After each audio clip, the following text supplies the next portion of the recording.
Mr. Chairman, thank you, and Secretary Sloan, to Secretary Gibson, again, I commend you. You've sort of made all of us go back and sort of ask about numbers because it hadn't been that long ago that we wrote off $127 million for that new software program to do scheduling. And I think that was the second time. And the $14 billion plus that we've got currently in the construction and maintenance account, that means that projects are on a 7, 8, 10-year timeline. So it's good to see, one, that the VA has a sense of urgency, two, that OMB is recognizing the realities of what the needs are.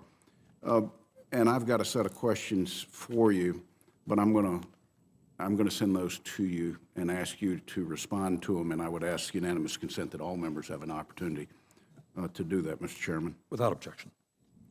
Sloan, I want to focus for just a few moments on data integrity, and specifically at the VBA.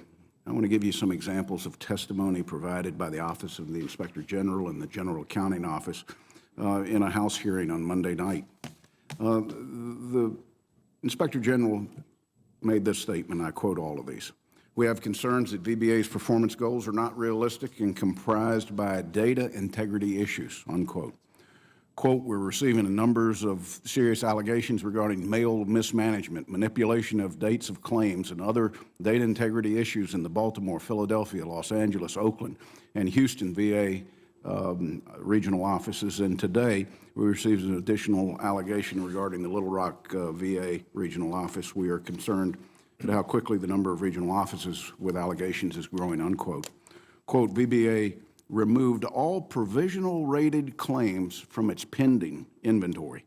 VBA's process misrepresented the actual workload and of pending claims and its progress towards eliminating the overall claims backlog," unquote.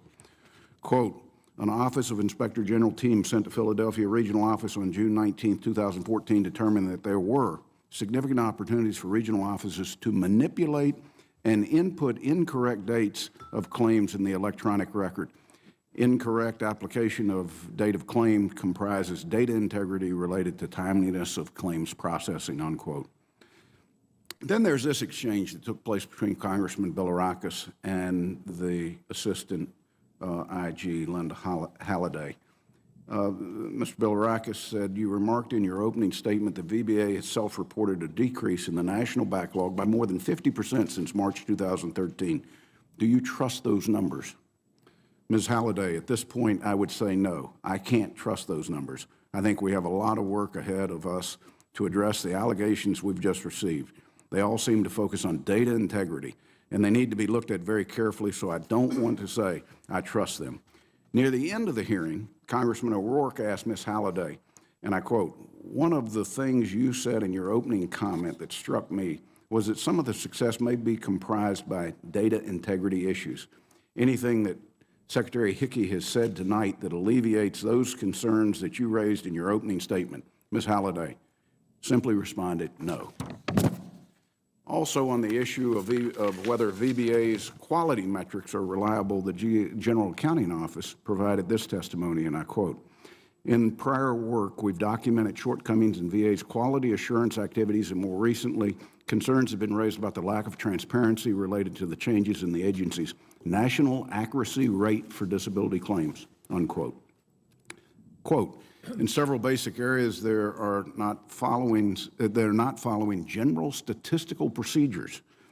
That looseness in their methodology translates to numbers that aren't accurate and aren't very helpful in terms of looking at trends over time in terms of performance, accuracy rates, and or comparing offices in terms of relative performance. That's not good metrics," unquote. Simply, the Inspector General's office testified that they, and I quote, "continued to identify a high rate of errors in regional offices' processing of claims decisions." Now, Undersecretary Hickey was the one that testified for the VA. And despite her testimony, which was refuted by the Inspector General, the GAO, VA put out a press release the very next day entitled, "VA Takes Action to Ensure Data Integrity of Disability Claims," in which the VA touts that it's reduced the backlog by 55%, has reduced the number of days it takes to process claims, and has improved their accuracy rate to over 90%. Now, listen, you've said that you've got to gain the trust of the committee, of the veteran, of the country, and I think we agree with you. Let me ask you, how smart was that press release? Did you sign off on that press release? And how can numbers that were refuted by the people that are actually doing the investigations of VA facilities, how can they refute the numbers and the next day VA come out with the same numbers and tout them? Senator, I think, as you've noted, trust is the foundation of everything that we do. And where there are questions about data integrity, I think we've got to bore into those very deeply. There are a number of issues that have been raised there. I could sit and go through and pick at an item or two, but the fundamental issue remains that there are questions about whether or not we've got good data integrity there. And just as we are undertaking independent reviews in the VHA side, we will undertake those in the VBA side. Well, Mr. Secretary, they've been underway. Much of it initiated by members of this committee with the Inspector General, with the General Accounting Office. And you've acknowledged the shortcomings on the VHA side. This is fresh. This is this week. And still, that press release stresses that the VA will continue to post these performance data on its website.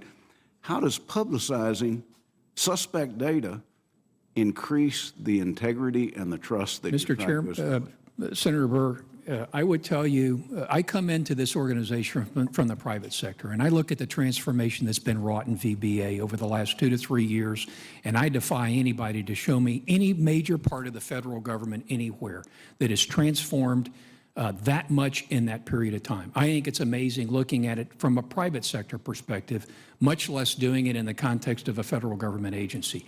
There is room to improve there. I got it. We've got to restore trust there. I got it. They pulled the 100% provisional ratings out, and those didn't get counted in the backlog. I got it. My recollection, round numbers, it was about 12,000. I may not have that exactly right. The backlog is down 350,000 round numbers. So I get it. We need to make sure that the data integrity is there, but I'm not going to pull back from standing by that department and the good work that's been done. You know, we can't have back and forth between IG. IG has findings, then we've got to embrace those findings. Well, I appreciate the chairman's leniency here. I'm not sure you're embracing those findings, especially in comparison to how you've embraced the VHA findings. It concerns me because these are veterans that are waiting for their determinations to be made. In some cases, as the IG has pointed out in GAO, it involves overpayments. Overpayments that are due to the American taxpayer, that are due back to the VA to help fund other things.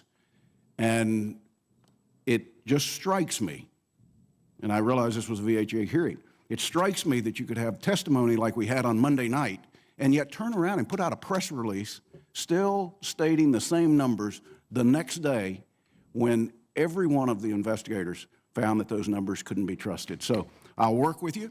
It's an area of great concern. It's as big, if not bigger, problem than the VHA because the budget is the biggest budget at the VA. I thank the chair. Senator Murray. Thank you, Mr.